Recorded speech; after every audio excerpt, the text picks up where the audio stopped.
Hospital workers, serious, what regrets do you hear from dying patients? He wished he had been a better father to his daughter. He wished they had reconnected. His dementia prevented him from remembering they had reconnected years before, and that she visited often. I wish I could have made him aware that he had accomplished his last wish, but he died not really understanding that.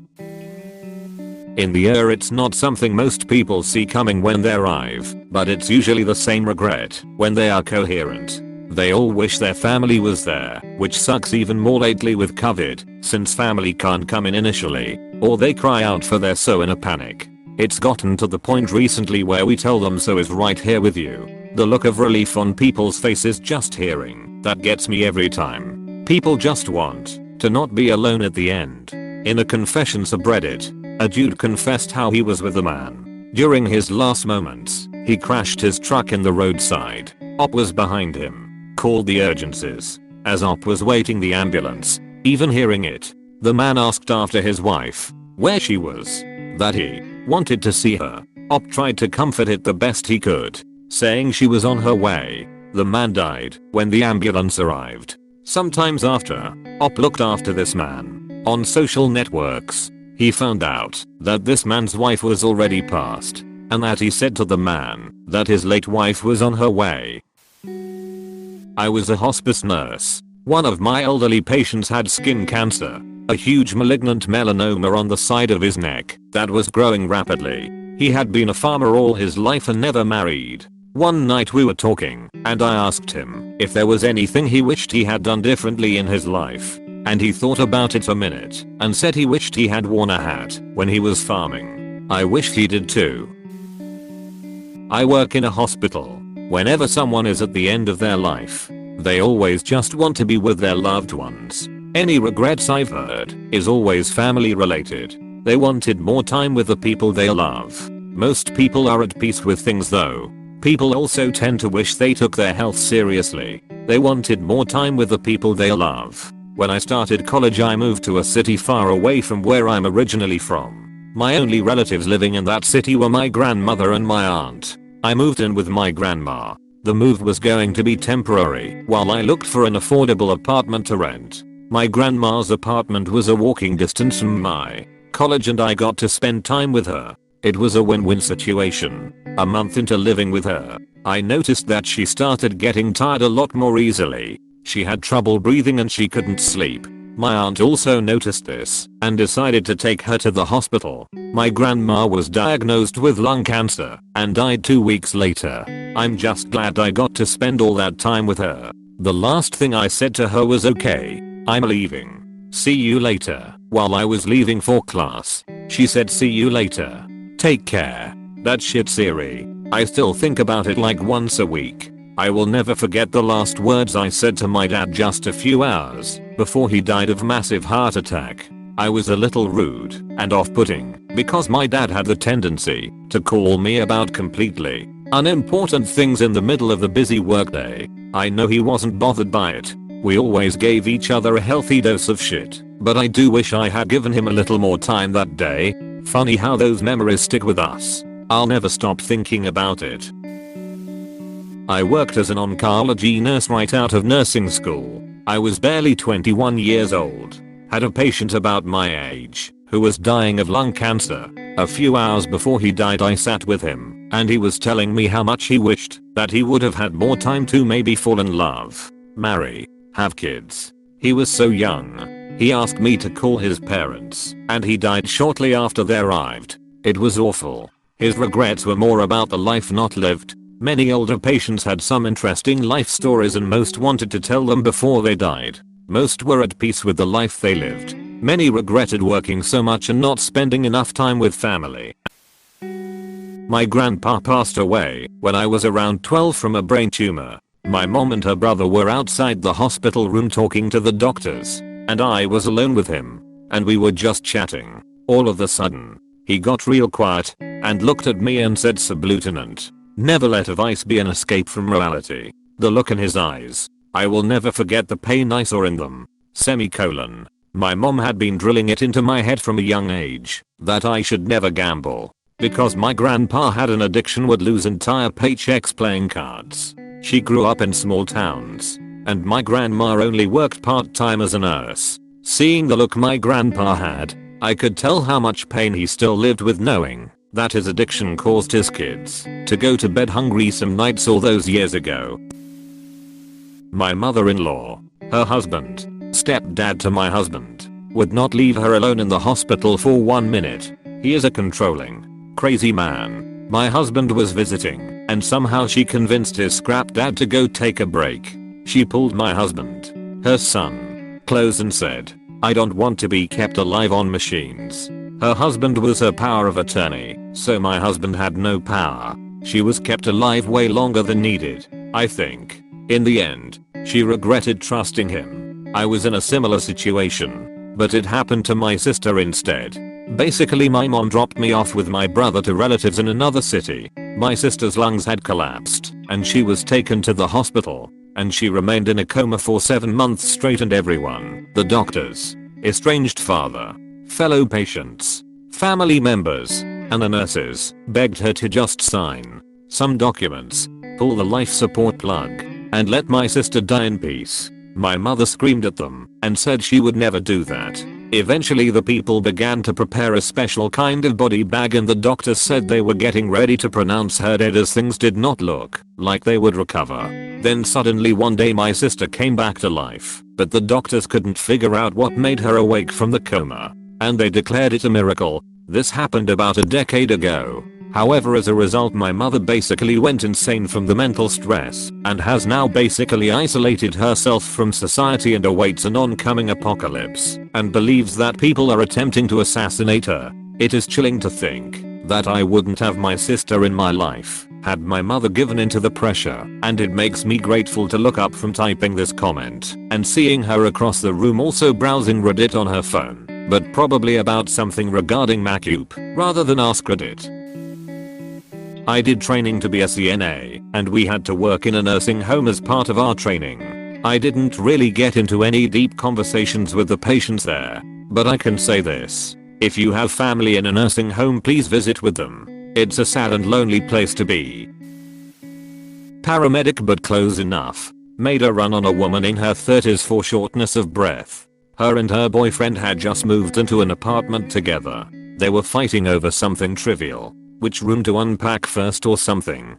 He thought she was just being dramatic. We transported. She never made it. Went from awake and talking to unresponsive and asystolic, no cardiac activity, in a matter of seconds. They were so caught up in a little argument that they never said goodbye. They never told each other they loved them. She didn't have any last words. And honestly, that's even worse. AEMT here. Most patients that I see in my ambulance are too sick to talk in these cases, but one sticks with me. Mid-40s male called us for chest pain, put a 12 lead on, and he was in the middle of massive heart attack. For those that know the term, he was throwing tombstones. Sad part was he had medical training, so he knew that it wasn't good. We were screaming to the hospital. He looked me dead in the eye and goes, "I should have ate that F cake." When I asked what he meant, he told me, "F what others think. If it makes you happy, do it. Eat the cake. Pet a squirrel. Take a nap. F anyone else, it doesn't matter." He crashed shortly after we got to didn't come back. Now at least if I want to do something purely for the fun of it, and my wife asks why I want to, all I have to say is I want to pet the squirrel. I can relate to this story. I'm a paramedic from Australia.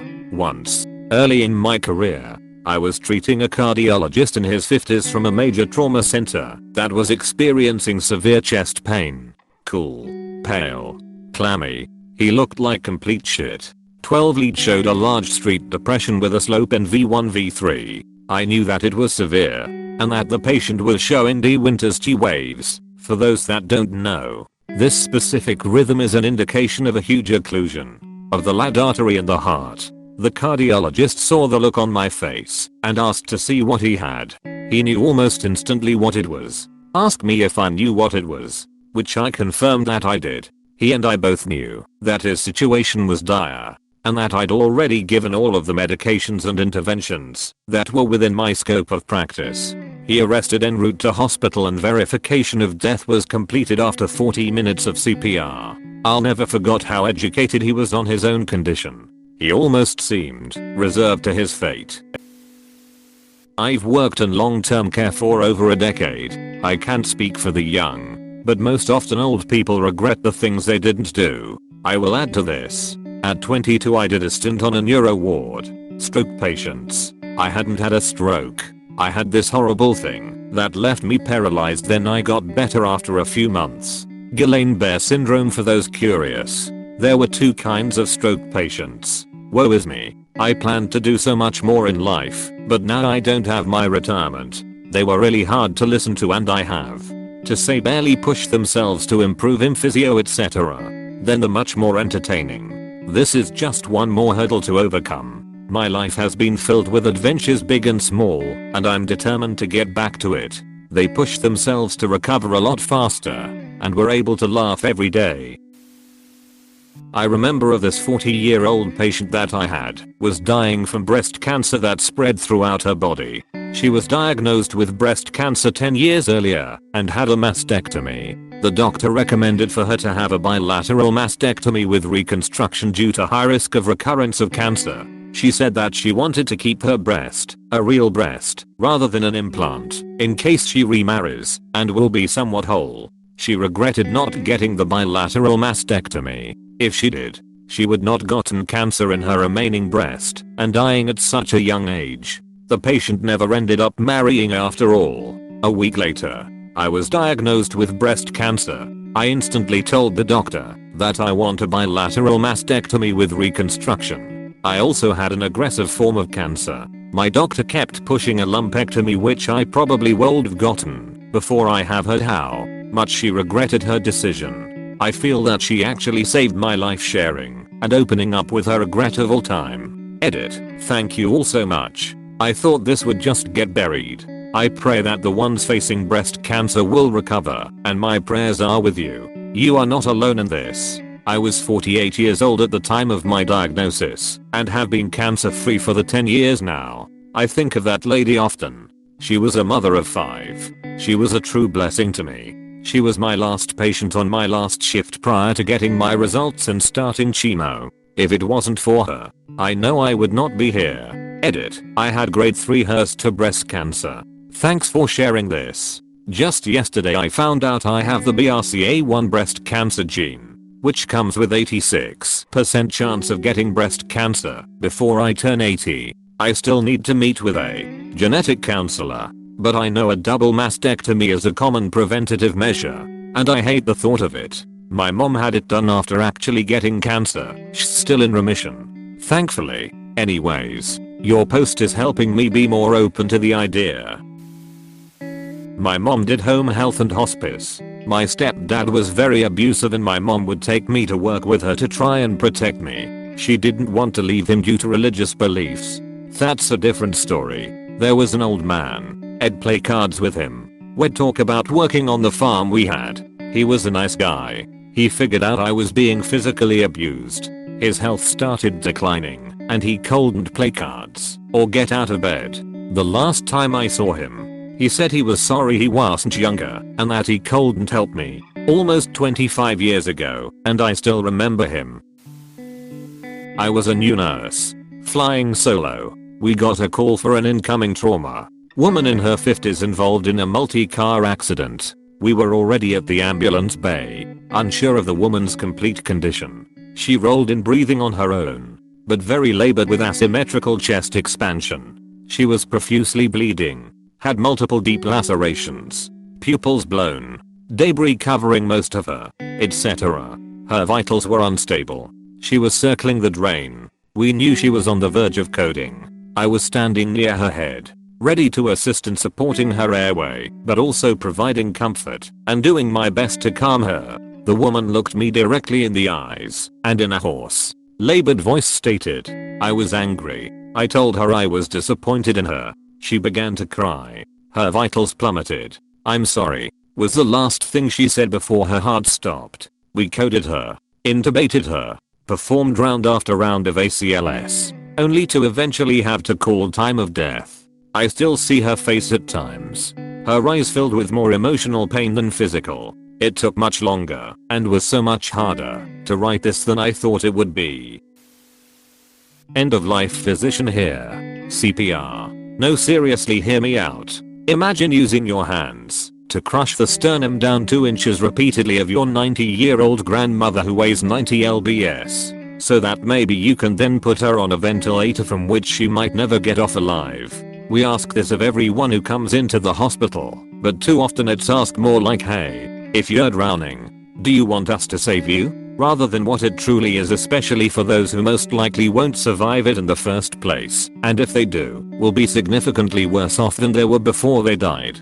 The survival statistics for patients with 1 to 2 significant comorbidities with an in-hospital cardiac arrest is like 5% to leave alive, and then 30-day survival is 5% of that original 5%, if I remember correctly. I cannot count the number of times families were adamant on having it done to their loved one, only to then see what it entails firsthand and beg us not to do it again. My husband, 33, suffered cardiac arrest last year in December. We were alone in a strange city, looking for a place to eat. Luckily, the car was barely moving at the time because he was driving.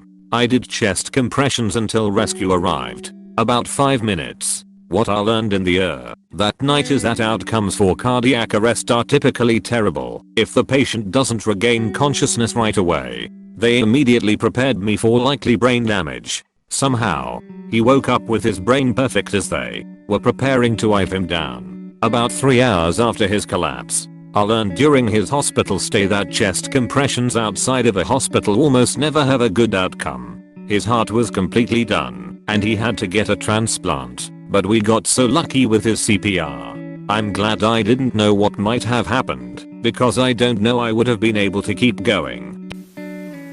I had a patient with who I was in the room with when her doctor explained she only had a few weeks to live. I knew her well. Spent quite a bit of time talking to her up to the news. The days that followed, she seemed to have accepted she was dying. She lived this beautiful, independent, and successful life. Maybe not money successful, but just plain happy. Anyways, when I was helping her to the tub on day 10, since receiving the news, she just broke down crying and couldn't stop crying about how much she wished she didn't put her dog down b/c they could have died together. Come to find out her dog was on his deathbed too. I guess she put her dog down a few days before going into the hospital. She knew her life was over, so she put him down first. She hated herself for it, and for the fact she blew the opportunity for them to spend their last moments together. Really heartbreaking to watch. To hear that unfold. She passed early in the morning 2 days later. I took a couple of mental health days off after she passed, and spent some time looking up dogs to adopt, and new jobs to apply for. Please click subscribe if you enjoyed this video.